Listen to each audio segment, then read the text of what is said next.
save my life. If I knew then what I know now, I would be still and let you work it out. Jesus, I was tossed in the water, but I never went under. You were always on time. And Jesus, when I went through the fire, you were right there beside me. And you were always on time. You were always, always, always on time. And you were always, always, always on time. I remember how you carried when I couldn't take a step. And I remember how you loved me when I couldn't love myself. As we begin the service, let's take a moment to prepare our hearts and observe a moment of silence. Kindly also set your phones to silent mode. Thank you.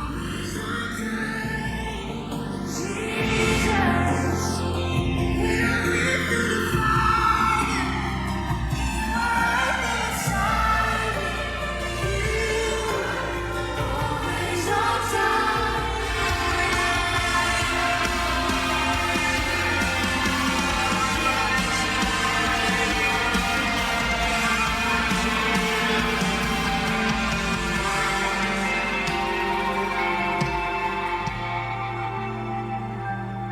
And Jesus, oh, I was tossed in the water, but I never went under.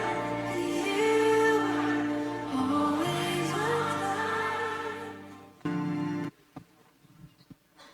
Happy Sunday morning, everyone. So glad to see everyone present here today. Would also like to welcome those who are watching online and also in the overflow room. For first-time visitors, if we have any, our ushers will assist you on the second floor after the service. So please do stay behind.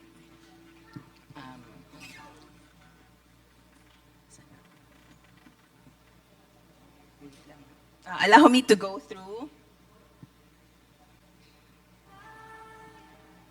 our worship. Allow me to go through our worship flow. After this, we'll do our praise and worship, and then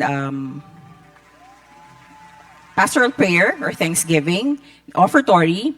I'll be back again for announcement and a message from our pastor, and closing praise and worship to close us, and then closing prayer by our pastor again, her benediction. I invite everyone to please rise.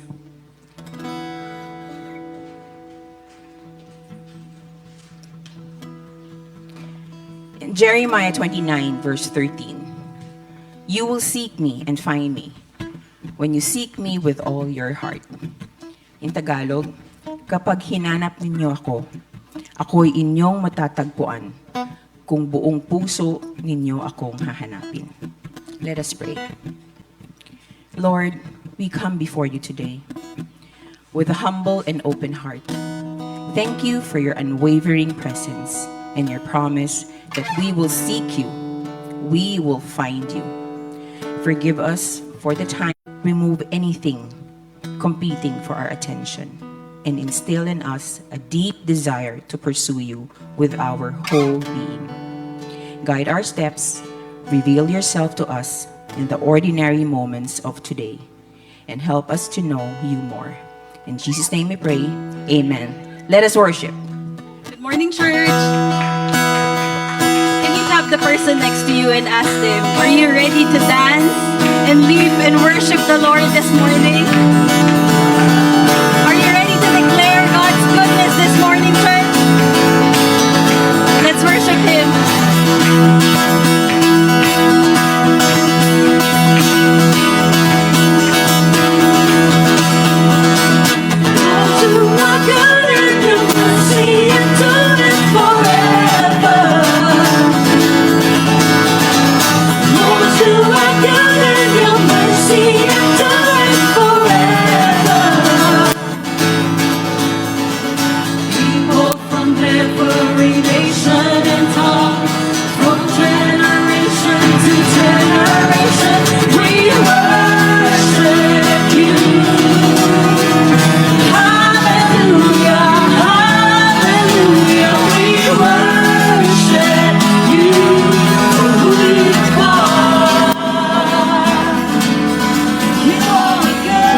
Let's pray.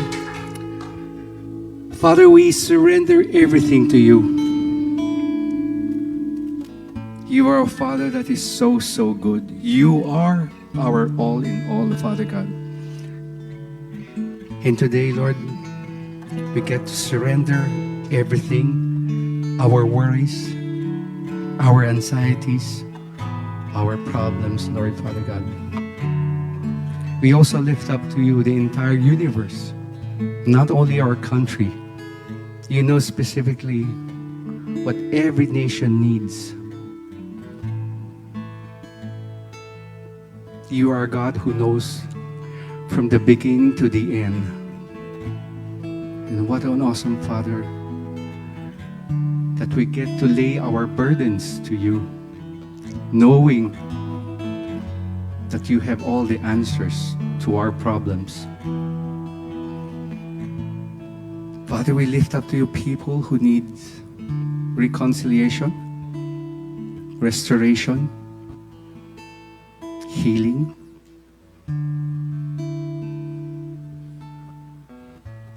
May you soften their hearts and remove pride.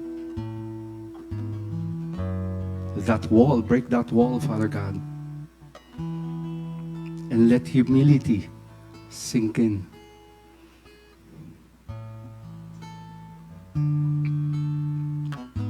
Maybe in this congregation, Lord, there are people who have their own personal prayers, Lord, Father God. Father, we pray that you would just speak to each one of us here, Lord. Speak to us in a very intimate, just like a Heavenly Father, that we get to share to you our problems, Father God. Maraming salamat po that you are a Father who hears, who answers, who provides, who is everything to us. In Jesus' name we pray. Amen and amen. Please all be seated as I share to you our Thanksgiving. Okay. See, definitely Ariel is here. Okay. So Ariel would like to share his Thanksgiving. As you know, si Faye, yung wife po ni Ariel, is a teacher. So hindi lang po mga students ang may test. Even teachers do undergo tests. But this is an assessment test. So, praise God that hindi lang po average score, but it was a very excellent score that the teachers got. So, praise God for that. Okay. And si Det is here. Praise God for a successful operation sa kanyang daughter na si Kay, who just was able to remove the ovarian cyst. So we continue to pray for recovery. Yan po. And si Dr. Anitz for a normal MRI results. Okay. And also, praise God for the 9 candidates who took that leap of faith to be baptized later. So I do encourage later everybody to please stay and go to our baptisms or para ma-witness po natin yan. So we'd like to encourage everyone. I know marami po kayong Thanksgiving, siguro hindi lang yun napapadala, or please do send and we'd love to hear them. No? Even small Thanksgiving, we would appreciate that. Just like yung mga kids day, we would appreciate just being with your BFF. Ganun lang po kasimple. The food that they partake, and that is how the kids would appreciate the Thanksgiving of God. Okay? Thank you all. Okay. Morning, church. Hello. Hello. Morning, church. Giving our offering is an act of worship. It reminds us that everything we have comes from God, and we return a portion back to Him with a grateful heart.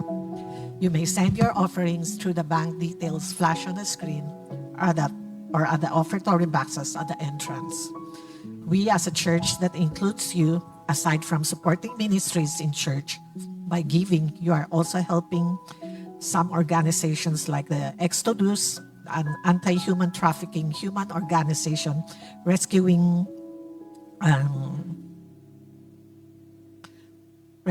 women and children from prostitution, headed by Mr. Buddy Bartido. Okay, the One Faith Santa Mesa. Our offertory verse for today is found in Proverbs chapter 3, verse 9. Honor the Lord with your wealth, with the first fruits of all your crops. Let us pray. Dear Heavenly Father, we thank you for all your blessings. All that we have comes from you. As we give our offerings today, we ask that you bless and multiply them. May they be used to bring glory to your name. Help us to be faithful stewards. In Jesus' name, amen.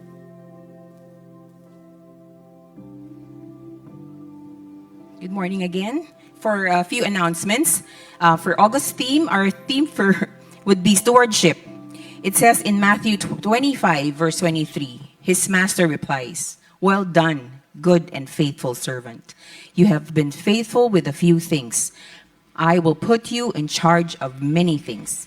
Come and share master's happiness." We all are passing transients in this world. And so everything we have is not actually ours, but God's. The month of August, we focused on the theme of stewardship because God's stewardship reflects a heart that is surrendered to God. Stewardship is when we see money, time, talents, relationships, opportunities, and even our bodies, not as possessions, but as resources to honor God and bless His people.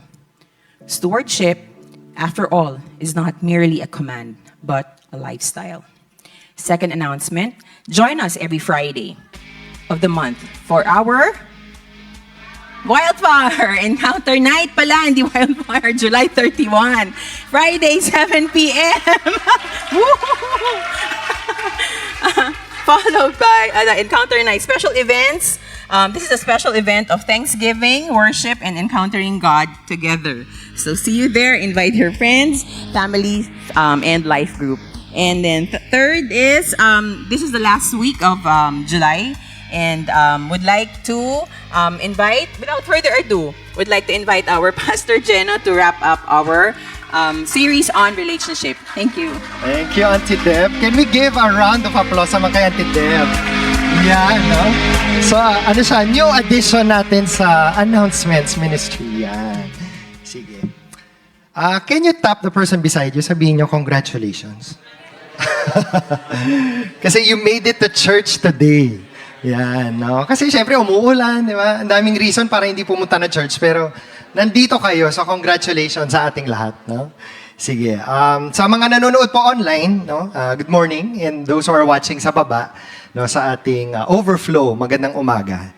Sige, ang preaching po natin ngayong umaga ay entitled Mercy, Not Sacrifice. Yan, no? Let me start by sharing a 30-second video. No? Maiksi lang po ito. Panoorin po natin. Mr. Coelho, you are charged with a school zone violation. I don't drive that fast, Judge. I'm 96 years old and I drive slowly and I only drive when I have to. I was going to the blood work for my boy. He's handicapped. Every 2 weeks because he's got cancer. You are a good man. You really are what America is all about. Here you are in your 90s and you're still taking care of your family. That's just a wonderful thing for you. How old is your son? 63. Yeah. Daddy's still taking care of him, right? I only drive when I have to. Yeah. Listen, sir, I wish you all the best. I wish the best for your son, and I wish you good health, and your case is dismissed. Good luck to you, and God bless you. Thank you. Sino pong may kilala sa inyo sa judge na to? Or nakikita nyo? Sige, can you raise your hand? I think marami sa atin, no? Nakikita yan sa Facebook natin or sa YouTube, no? Or sa TikTok maybe, no? Si Frank Caprio. No? Siya po ay tinawag na nicest judge in America. or most merciful judge, no? But he already died last year, no? August, at 88, no? Si Frank Caprio, no?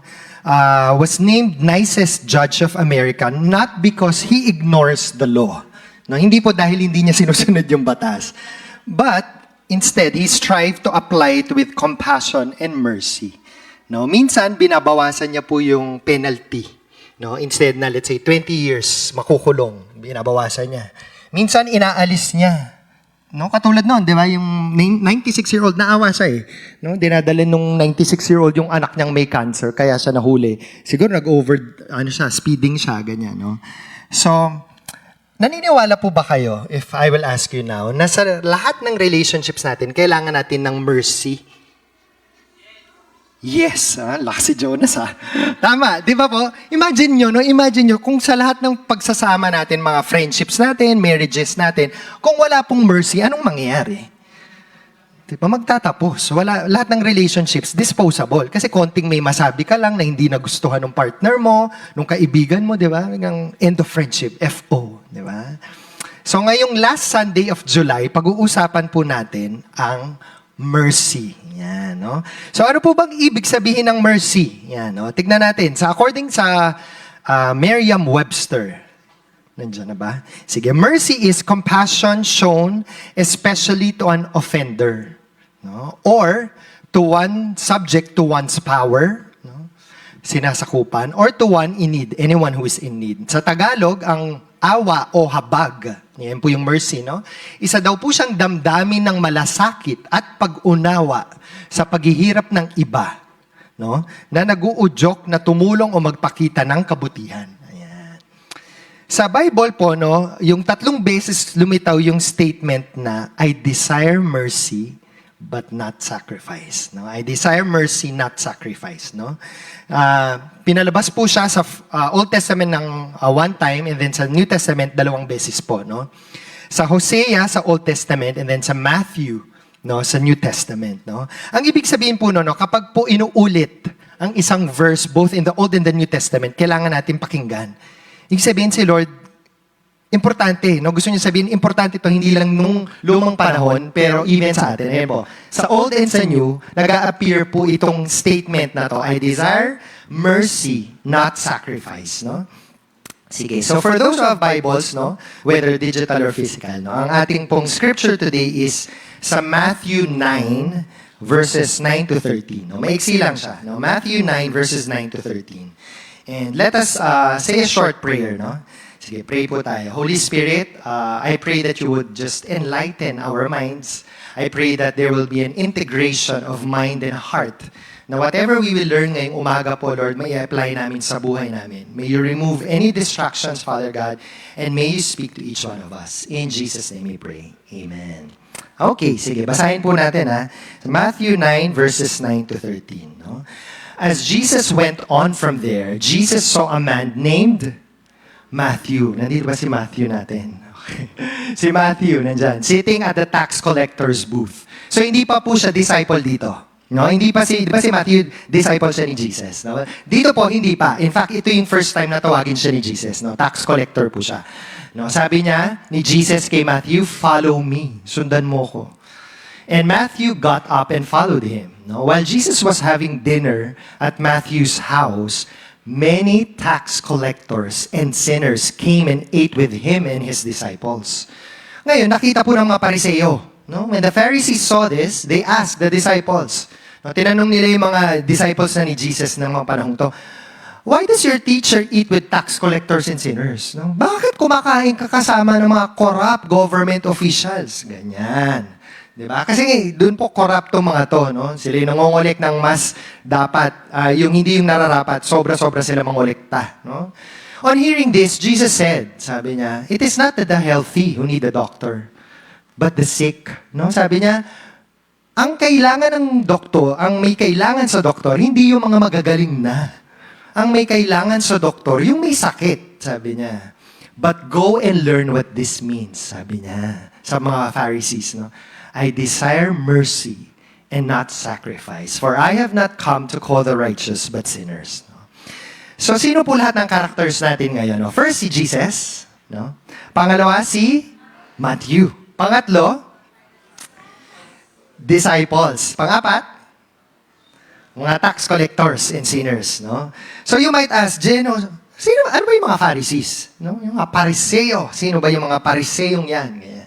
Ang Pariseo or Pharisees po, Jewish sila. No? Sila po ay kilala dahil very strict sila sa pag-obey ng laws. No? In the Old Testament po kasi more than 600 yung laws. Itong mga Pharisees na to, magaling silang mag-follow. No? So ang question ko po sa atin, no? Bakit kaya sinabi ni Jesus sa mga Pariseo na, go and learn what this means? I desire mercy, not sacrifice. Eh, di ba yung mga Pariseo nga? Magaling sila sa Bible. Alam naman nila yung verse na yan. Bakit inulit pa ni Jesus, no? Maybe, no? Si Jesus, alam niya na hindi ina-apply ng mga Pariseo yung nababasa nila. Or maaari, alam ni Jesus, prideful ang mga Pariseo. No? Na, yes, nag-o-obey sila kay Lord, pero ginagamit nila yon para iangat yung sarili nila sa ibang tao. Diba? For Jesus to say, go and learn what this means, ibig sabihin, hindi lang pala mahalagang memorize natin ang Bible or mga verses. Kailangan isinasa buhay po natin. No? It's as if gusto pong sabihin na Jesus, okay, nag-a-attend kayo ng Sunday service, regularly, nag-attend kayo prayer meeting, nag-offering and tithes kayo, pero hindi nyo naman tinatrato ng mabuti yung mga ibang tao. You say you love God, but you don't love God's children. No? Your vertical, no, yung relationship with God may be good, but your horizontal relationship with people, baka hindi siya maganda. No? I see your offerings to me, but I desire mercy over your sacrifices. No? Parang ganyan yung gusto sabihin ni Jesus dyan. No? Parang pinasok mo na lahat ng ministries, nagsasacrifice ka na ng sobra-sobra, pero wala ka namang time sa family mo. Wala kang mercy sa family mo. Sa church, sobrang good boy ka, good girl ka.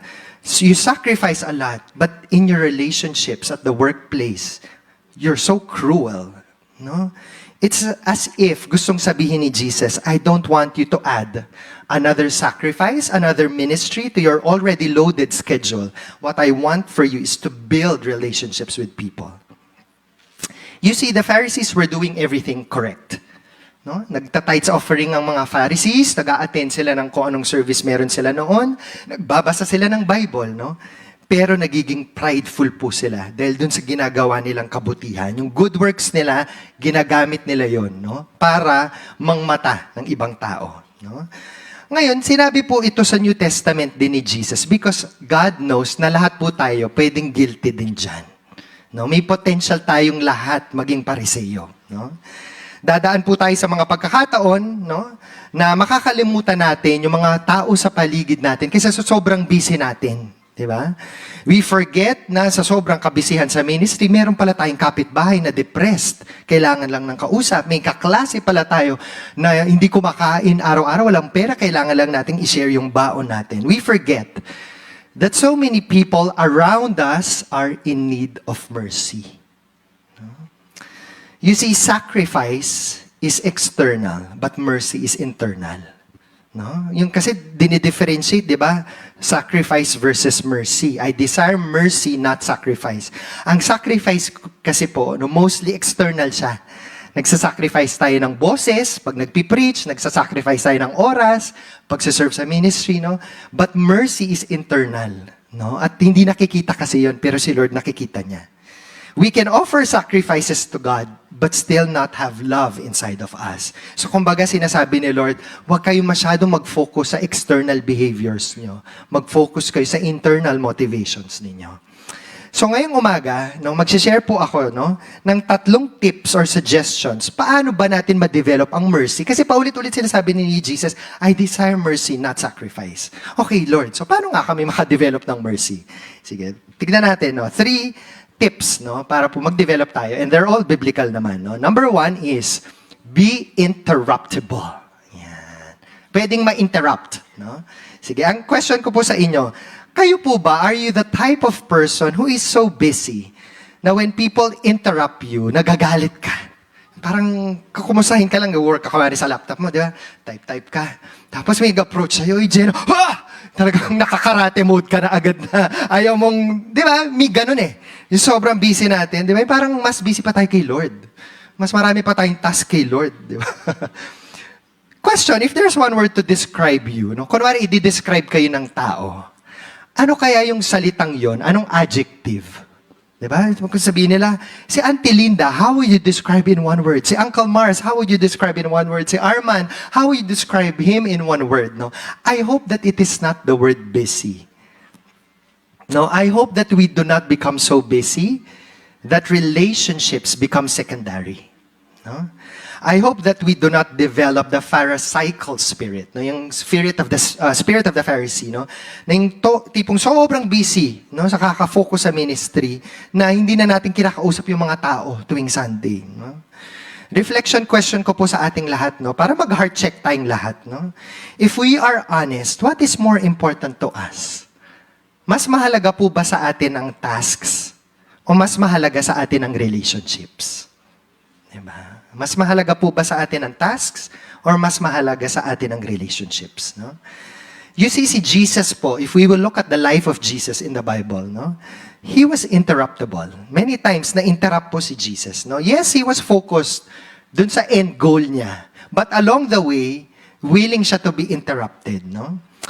First, naalala niyo po yung story ng bleeding woman, no? Sa Bible, ayan, no? Meron pong isang babae, dinudugo siya. Ilang taon? Naalala niyo po ba?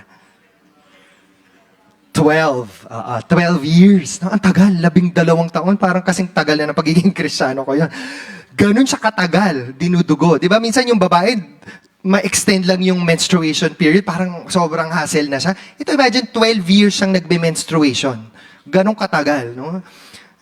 Nakakalimutan natin minsan na yung miracle na yan, na the bleeding woman na napagaling, it was an interruption. Hindi po agenda ni Jesus ng araw na yan yung bleeding woman. Ang agenda po ni Jesus ng araw na yan, yung anak ng synagogue leader na namatay. On the way siya doon sa anak ng synagogue leader na namatay, kasi pinapatawag siya, and then may nag-interrupt sa kanyang babae. No, yung dinudugo ng 12 taon. No? And then, napagaling po siya kasi Jesus was willing to be interrupted. No? Pangalawang example po, si Bartimaeus. Can everyone say Bartimaeus? Yeah, no? So Jesus left Jericho to go to Jerusalem for his final Passover. Bartimaeus interrupted Jesus. Yan na naman, interruptions na naman. No? Jesus healed Bartimaeus from his blindness. Kanina, pagdurugo. Ngayon naman, kabulagan. No? Nakakita si Bartimaeus dahil willing si Jesus to be interrupted, no? Third example natin, the prostitute woman, no, interrupted the meal of Jesus with the Pharisees and poured expensive oil or perfume at Jesus' feet, no? Jesus used that as an example to teach a lesson on how big God's love is. Kasi nga Jesus dito po, no, sa storyang ito naman, kasama ni Jesus yung mga prominent people. No, nagdi-dinner, nakakainan sila, no. So, ang daming example, no, si Jesus talagang he is dining with people. So very biblical po yung eating, no, together, no. So he was dining with them, and then all of a sudden itong isang prostitute woman comes in, no, and then wala siyang hiya, no. Talagang umano siya sa paa ni Jesus, pinor niya yung napakamahal niyang perfume, no. And Jesus was willing to be interrupted, no. In all of these three Bible stories, Jesus welcomed interruptions and saw them as opportunities to extend mercy to people. No? Ang tanong ko po sa atin, what if kaya, no, yung breakthrough ng isang tao, nakadepende siya sa interruptibility natin? No? Sige nga po, basahin natin tong next slide. Ayan. Sige, 1, 2, 3. So, what if, just what if, the interruptions of life are actually God's way of training us? What if there is a ministry called Ministry of Interruptions? What if some of the interruptions of life are divine disruptions from God? How would we fare? What if, like Jesus, we looked for ministry opportunities in the interruptions of life? What if the interruptions of life are just as much a part of God's plan? Or perhaps God is interrupting our schedules so that He can redirect us toward His plan. Ayan. Huwag po tayo matakot sa disruptions ng buhay. No? Kasi malamang, minsan baka si Lord yun. Diba? Actually, ito pong preaching ko, hindi naman ako dapat mag-preach ngayon. So, this was an practical application, no? Dahil na-cancel yung flight ng ating preacher today, no? Kailangan may mag-preach today, no? So, nagtatanong, mga 10 p.m. na kagabi, di ba? Subuti nabasa ko naman, di ba? So, I was willing to be interrupted, no? So, meaning, marami pong tayong hinaharap na interruptions in every day. But we ask for wisdom from God also, no? Na parang, Lord, galing po ba sa inyo tong interruption na ito? Ano po yung gusto niyong gawin ko? Ayan. Now, we move to our second point. So, okay. Willing na tayo to be interrupted. Paano pa kaya tayo makapag-develop ng mercy, no? Leave vengeance to God. Ano po ang vengeance sa Tagalog? Paghihiganti. Yes. No? We usually think of God as kind, as merciful, as loving. No? Pag inisip natin si Lord, no? If you will describe God, how would you describe God? Madalas ang inisip natin, mapagmahal, mapagpatawad. No? Pero naiisip po ba natin, ang Panginoon natin, just din siya. Yung sabihin, He's a God of justice. Yung sabihin, makatarungan siya. No? Bakit ko po sinasabi yon? Kasi pag po tunay nating pinaniniwalaan, when we genuinely believe that He's a God of justice, mas madali pong mag-extend ng mercy sa ibang tao.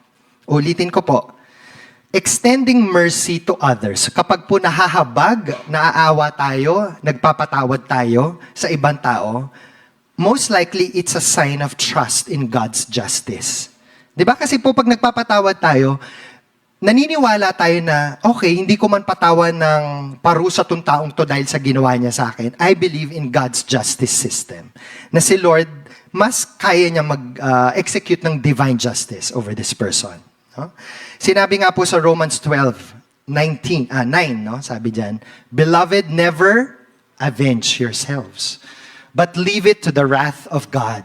For it is written, vengeance is mine, I will repay. Grabe no, si Lord, talagang tapang niya dito. Very defender, di ba? Sa akin ang paghihiganti, sabi niya. Huwag mong paghiganti yung sarili mo. Ako maghihiganti para sa iyo. No? Naalala ko po, no, in my second job, when I was 21 years old, no, I was a French translator or editor. Nagtatranslate kami ng French documents to English. No? Kasi yun po yung degree ko ng college, no? European Studies minor in French. Yung boss ko doon, nagkaroon ako ng isang boss doon, no? Indian siya. For some reason, hindi niya ako gusto. Up to this day, 20 years after, hindi ko alam bakit. Hindi niya ako gusto, yung boss ko. So, dinoktor niya yung timestamps ko. Diba, alam niyo po yung mga nag-work, di ba? Yung kailangan mo ng biometrics, pagpapasok ka, ganyan. So, pinalabas niya, late ako lagi. Never nga ako na late. So, pinatawag niya ako sa opisina niya one day. Sabi niya, Jeno, sabi niya, you're suspended for 30 days, no salary. Ha? Sabi ko, why? Sabi ko, tapos sabi niya, because you've been late. Tapos pinakita niya yung mga timestamps. Sabi ko, hindi yan totoo. Sabi ko, hindi nga ako nalilate sa work. Sabi ko, bakit ba ako? So, syempre in English, kasi Indian siya, di ba? Anyway, so, nasuspend ako ng 30 days. So, umiyak ako kasi syempre, wala akong pera ng 30 days, wala akong sahod, ganyan. Tapos alam niyo po ba, after a few months, may nag-complain din sa kanya. Hindi ko alam kung anong ginawa naman niya. Natanggal siya sa trabaho kasi nag-file ng case sa labor. Ano ba yun? DOLE, no? Sa Department of Labor and Employment. Napatalsik siya. No? Tapos nasabi ko may hustisya ang Panginoon. No? Kaya po ako, tong verse na to, di ba? Na-experience ko siya, no? Na hindi sa lahat ng pagkakataon, kailangan tayong gumanti or kailangan tayong alam niyo, mag-rest back sa tao. Kasi may God naman tayo, di ba? So you might think, ayan, no? Ibig bang sabihin, Jeno, hindi natin e-expose, di ba? Ang mga kamalian ng ibang tao. Especially ngayon, di ba, may mga impeachment, di ba? So ibig sabihin, mali ba yun na nagtatrial? Hindi po. No? Tinatawag po tayo to pursue justice. No? But we leave vengeance to God. No? Kailangan ipaglaban po natin ang hustisya, pero iwanan po natin sa Panginoon ang paghihiganti. Yan. If we are impatient and we always seek revenge, then we presume we are wiser than God. Diba? Kasi hindi tayo naniniwala na kung hindi ko paghihiganti yung sarili ko, wala na maghihiganti para sa akin. Ha? Wala ka bang Diyos na pwedeng maghiganti sa'yo? Diba? Sabi nga ni Lord ito, no, sa Job 38:4, sabi niya kay Job, "Where were you," sabi niya kay Job, "when I laid the foundations of the earth? Tell me." Sabihin mo nga sa akin, Job, sabi ng ganyan ni God. Grabe to, no? Talagang na-rebuke si Job. Kasi nga, although very valid kasi yung ano ni Job, di ba? Tinanggal kasi lahat kay Job eh. Yung health, yung pamilya niya, yung kabuhay niya, yung business niya, nagkaketong-ketong siya from head to toe, di ba? Hindi niya maintindihan sa feeling niya, pinaparusahan siya ni Lord eh. So, kini-question niya si God, no? Tapos yun, sinabi ni Lord, "Bakit, Job? Sabihin mo nga sa akin, nasaan ka nung nilikha ko ang buong mundo? Nandito ka? Mas matalino ka sa akin?" Diba? Gusto sabihin ni Lord, I am in control. Diba? So, my encouragement sa atin po lahat ngayon umaga, huwag patulan. Ayan. Ang bashers at pambabatikos. No? Not all provocations need explanation. Di ba minsan natitrigger tayo? Biglang may magpo-post, magko-comment, ganyan. Tapos feeling mo, kailangan mo i-defend yung sarili mo all the time. Ganyan. Diba? Or when people criticize us or offend us, di ba? Pwede po minsan ang i-practice natin silence. No? Tapos i-surrender natin yung taong yun kay Lord. No? In a world filled with noise, silence sometimes can be a powerful weapon that will make people reflect on their actions. Di ba? Siyempre minsan, tinatawag po tayo yung mag-explain. No? Pero minsan, may tinatawag din po tayo na hayaan na lang natin na ma-realize nila rin. No? Kung ano yung mali nila or ano yung nasabi o ginawa nilang mali. Ayan. When we feel triggered by someone, wag po tayo agad mag-react. Let's pause, breathe, no? Inhale, exhale. Discern if this is a battle that is worth fighting. Then we surrender it to the Lord. No? Leave vengeance to God. No? Now we go to our third and final point. How can we develop mercy? Is we go back to the cross. No, you might ask, Jen, ang hirap kasing maging interruptible eh. Yung personality ko, structured akong tao. Ayoko nung may mga i-interrupt ako, sisirain yung schedule ko, nakaplano ako, ganyan. Tapos hirap din akong iwan yung vengeance sa Panginoon kasi minsan yung timing ni Lord, ang hirap eh. Akala ko, paparusahan niya na, hindi pa pala. Nagsasucceed pa rin yung taong nanakit sa akin, ganyan. No? So kung hirap po tayo nun sa first 2 points natin, to leave vengeance to God and to be interruptible, ito pong third, go back to the cross. No, balik tayo kay Jesus. Ipaalala natin sa sarili natin, paano ba tayo pinatawad ni Lord? Para po mas madaling magpatawad sa iba. No? Ako po, no, inaamin ko, nagkakasala pa rin po ako ngayon from time to time. Minsan nga feeling ko ako si Apostle Paul. Nung sinabi, meron pong verse si Apostle Paul, sabi niya, I'm the worst of all sinners. No, sometimes I feel like I'm like that. No? That's why I have to go back to Jesus time and again. No? Paulit-ulit na ididipa natin sa Panginoon, iluluhod natin sa Panginoon, iiiyak natin sa Panginoon. No? Kasi po lahat tayo imperfect people. No? Kahit na gaano tayo ka-advance sa ministry, nagkakamali tayo. No? So kailangan yan, go back to the cross po tayo. We are all recipients of mercy. Mercy received is mercy given. No? Mapapaisip yung mga tao, no? Kapag po tayo nag-extend ng mercy, mapapaisip yung mga tao, ay bakit kaya si Pastor Buddy, napaka-maawain niyang tao, mamahabag. Siguro meron siyang God na nagpapatawad sa kanya. Kaya niya kayang magpatawad kasi na-experience niya siguro yung feeling ng mapatawad siya. Kaya kaya niya mag-extend, no? So parang yun pala, magiging simbolo siya ng pagiging salt and light. Di ba lagi po sinasabi natin, be salt and light. Di ba? So one way para po maging salt and light tayo is maging merciful, no? Mahabagin. Yan. Yung verse po natin today na I desire mercy, not sacrifice. Ang original niya pong pinagkuhanan is sa Hosea, sa Old Testament, no? 6:6.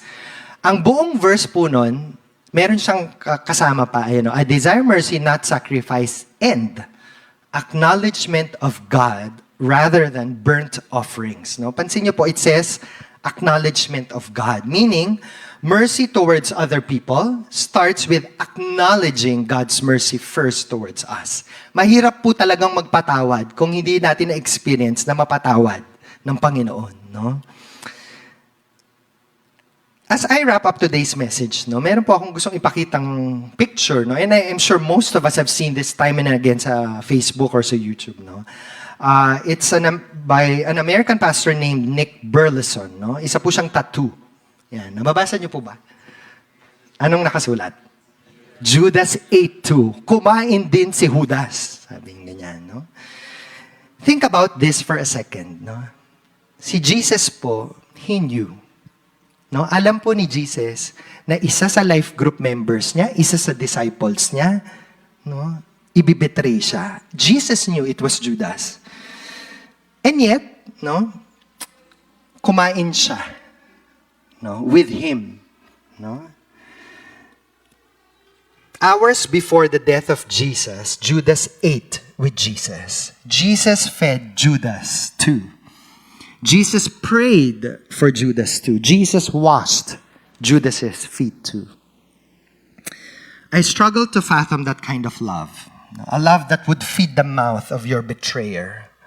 A love that would wash the feet of your traitor. A love that could forgive even the most evil of betrayals. I honestly struggle to understand it. No? Ako po, hindi ko kayang maintindihan yun. No? And then suddenly, I realized that I am Judas. And in that moment, I am thankful and altogether overwhelmed that Judas ate too. Brothers and sisters, you and I are all Judases at some point in our lives. We all betrayed God. But Jesus still chose to die for you and for me and for everyone who betrayed him. For the whole world, in fact. Because that's how much His mercy is. That's how much His love is. And towards us. And so, balikan lang po natin paulit-ulit yan. No? Paano ba tayo pinatawad at minahal ng Panginoon natin? No?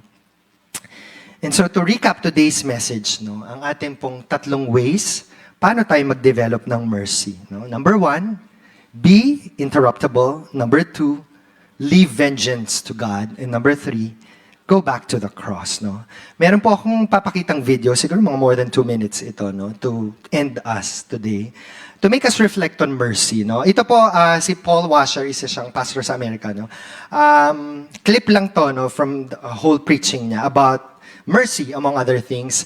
In the context of marriage po ito. Pero palitan nyo lang po yung salitang marriage with relationship. Kasi hindi naman tayo lahat dito kasal. Diba? So pwede nyo i-apply ito sa friendship, or sa workplace, or sa family, or sa life group nyo. No? Sige, let's watch this video po. When you think of the image of Christ, what are some characteristics that just automatically spring to the forefront? Well, for me, 3. Unconditional love, mercy, and grace. If I could pick out 3 things in which they told me, you can imitate Christ in these, that's what I think about. Unconditional love, mercy, and grace. Now, I have some things here I want to just go ahead and read that I've written out so I get them right. Let me ask you a few questions.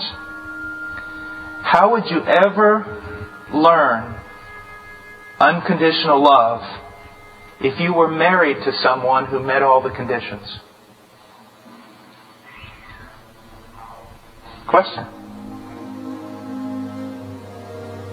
How would you ever learn mercy, patience, long-suffering, heartfelt compassion if you were married to someone who never failed you, who was never difficult with you, who never sinned against you, who was never slow to acknowledge their sin or ask for forgiveness? How would you ever learn grace, to pour out your favor on someone who did not deserve it if you were married to someone who was always deserving of all good things? Do you see that? Listen to me. The main purpose of marriage relationships is that through your marriage, you become conformed to the image of Jesus Christ. Marriage, I believe, is the greatest instrument of sanctification. You are married to a person who does not meet all the conditions, so that you might learn unconditional love. You are married to a person who needs mercy, so that you learn to give it. You are married to a person who does not deserve, so that you learn to pour lavishly yourself out on a person who does not respond appropriately, and thus you become like the God you worship. You see, you worship God for these things, but you don't want to give them to others. You worship God for grace, but you demand that your wife live in such a way that she not be in need of it. You worship God for unconditional love, but you get mad at your own wife when she doesn't meet the conditions. Now, when you think of the... Ayan, grabe, no? Hindi lang po about marriage, no? Sa relationships natin, sa life groups natin, sa church po natin, we will offend each other. We will say sometimes the wrong things, no? But relationships will continue not because we stop making mistakes, but because we choose to extend mercy.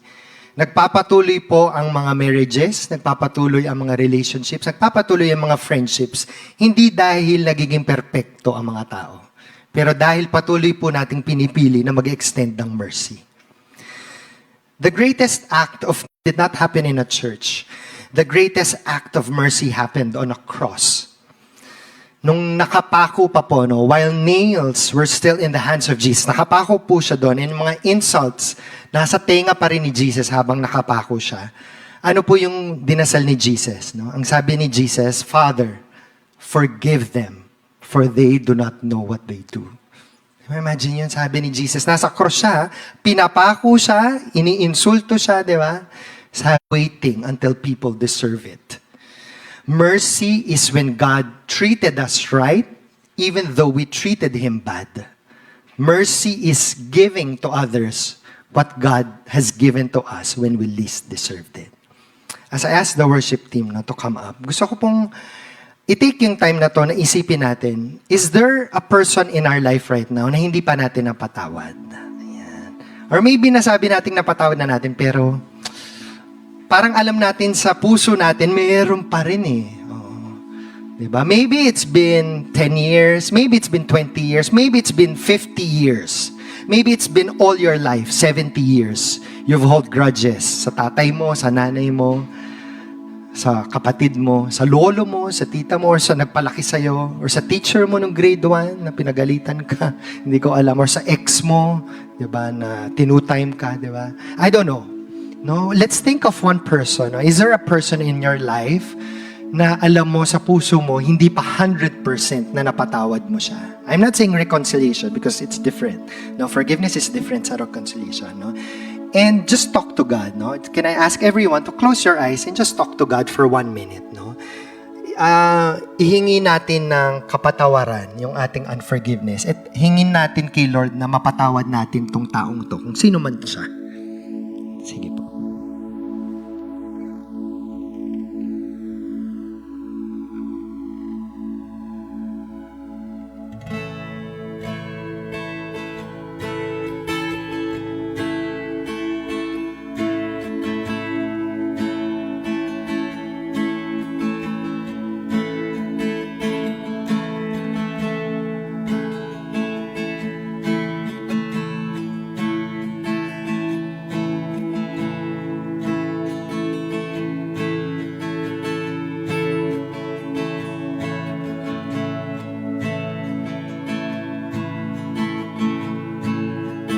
Sige po, let us pray. Heavenly Father, we thank you that you're such a God of mercy, Father God.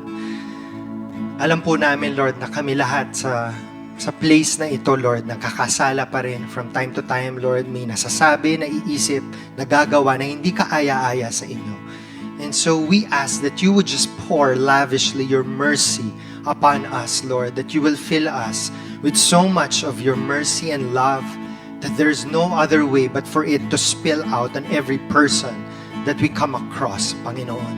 Na sana po as we are recipients of your mercy and your love, Lord, that we will be able to channel that mercy and love towards the people around us. Thank you for this wonderful day that we are reminded, Lord, that you are a God of justice, that you are a God of mercy, that you are a God of love. In Jesus' name we pray. Amen. Sige po, tayo po tumayo lahat at kantahin natin ang ating final song.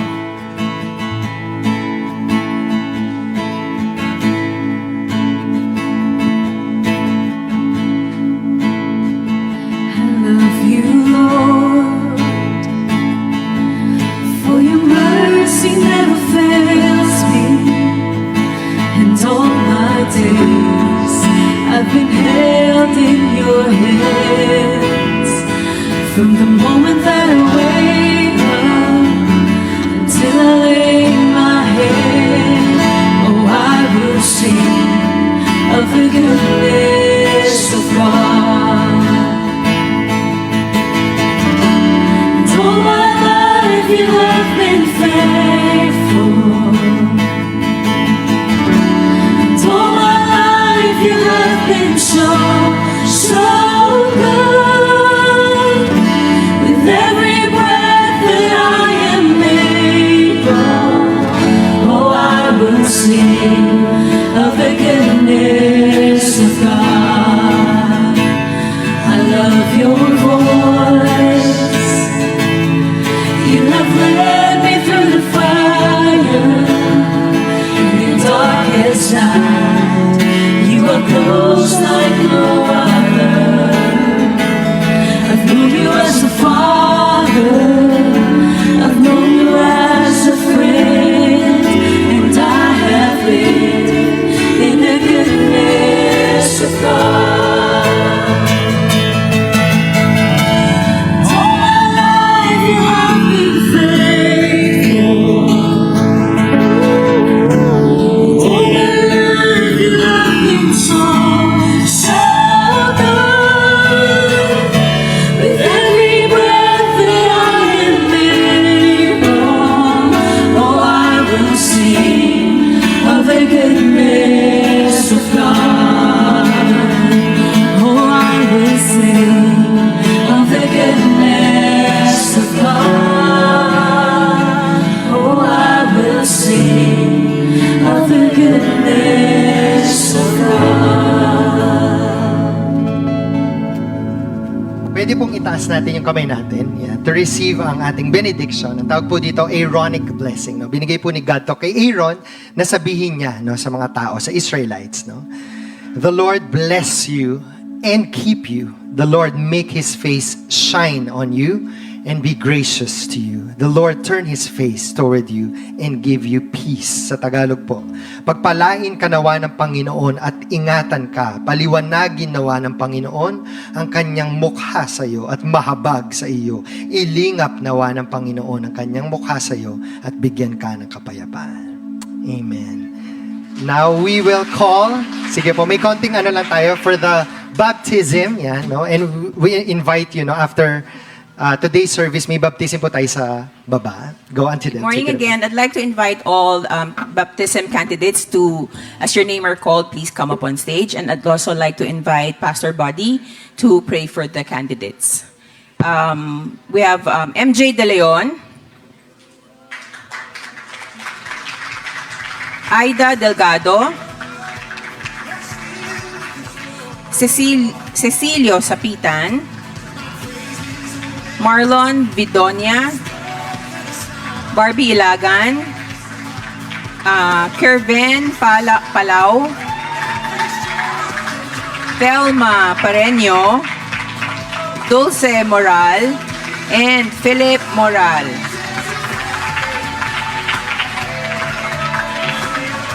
Pastor Buddy. Yeah. I am so excited. How about you? Before we pray, I am reminded of a simple story of an adoption. No? They were in court. There was a little boy who was going to be adopted by a wonderful, lovely couple. And then the judge, sabi ng judge sa kanya, hey, little one, do you know what's going to happen today? Sabi niya, I think. He looked at his parents and said, yung mag-a-adopt sa kanya, today, the world will know that I belong to them. What's going to happen today, although they have made the decision before, God loves them and they love God. Today, the world will know publicly that they belong to Jesus.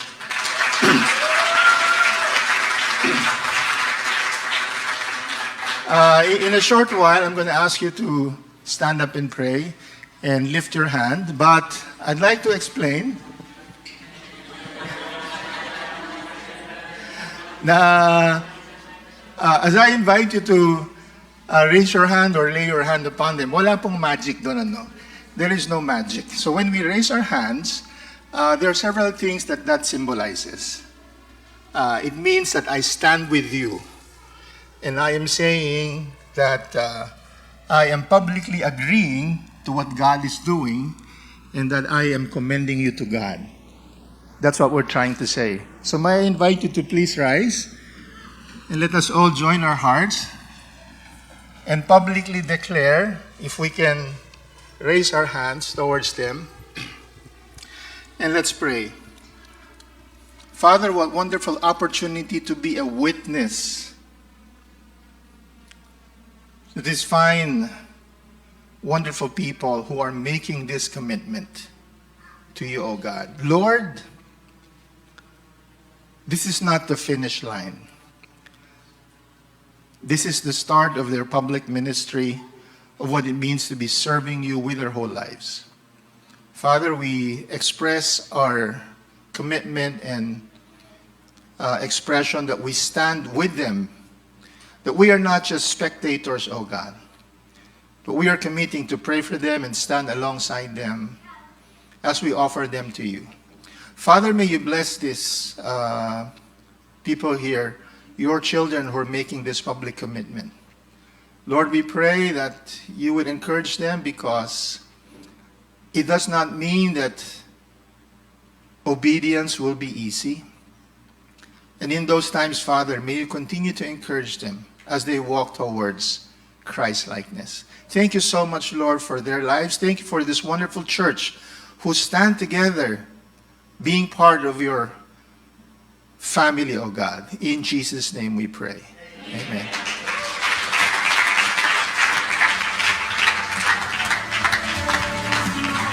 Thank you all, and God bless. So, picture, Pastor Buddy. Picture. Oh.